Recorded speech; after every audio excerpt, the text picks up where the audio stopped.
শুরু কর।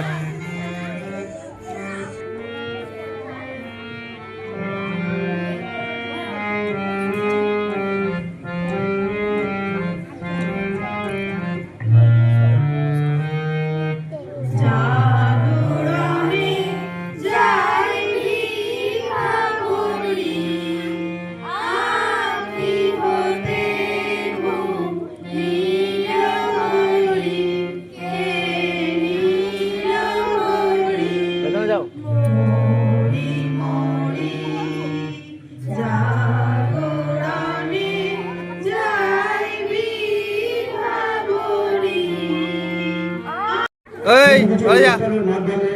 ওখানে দাঁড়া, ঠিক করে নিজেদেরকে সহজ করে নিতে পেরেছো। বসন্ত স্যার তোমাদের হাতে ছাদ নিয়ে যে অংশটি রচনা করেছেন সেটা অত্যন্ত বরণীয় এবং স্মরণীয় হয়ে থাকবে আমাদের মাঝে। তোমরাও ছোট রাজ্যে ছাদ দিয়ে নবীন পত্র রচনা করলে তার মাধ্যমে আমাদের মধ্যে একটা নিজের ভালোবাসার আশ্রয় তৈরি হবে। নবীন পত্রের পিছনে দাঁড়াও।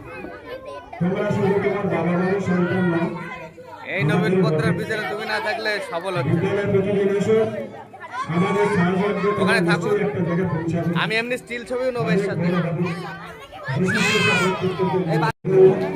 ভালো থাকলে আমরা দিন তোমরা ভাবতে পারবে না, তোমাদেরকেও আমরা জীবনে ভাববো না।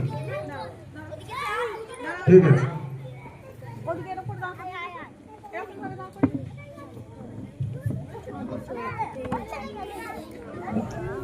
এই যে নবীন পত্র বসন্তবাবু অঙ্কন করেছেন বাচ্চাদের সঙ্গে নিয়ে, নিশ্চয়ই তোমাদের দেখতে অনেক সুন্দর লাগছে। ভবিষ্যতের আরো আরো আরো অনেক কিছু রচনা তোমাদের মাধ্যমে রচিত হবে বিদ্যালয়ের মাঝে। সেগুলো অত্যন্ত আনন্দমুখর, স্মৃতিমধুর এবং স্মৃতিচারণার একটা প্রতিম হয়ে আমাদের সকলের মাঝে বিরাজ করবে। আপনি আমাকে কি ভাবছেন? কাজে এ বিষয়ে সন্দেহ নেই। আমাদের প্রধান শিক্ষক মহাশয় আমাদের নবীনদের হাতে তুলে দিচ্ছেন একটি করে বর্ণপরিচয় বই, পেন, পেন্সিল, রাবারের সেট। প্রত্যেকে হাতে নাও, প্রত্যেকে হাতে নাও।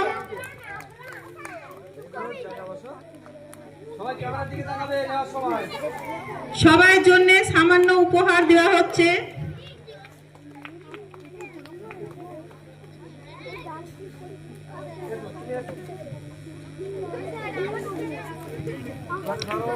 ছোট ছোট ছেলে মেয়েরা আমাদের বিদ্যালয়ে নতুন ভর্তি হয়েছে, অনেক আনন্দের সাথে ওদের সামান্য কিছু উপহার দেওয়া হচ্ছে।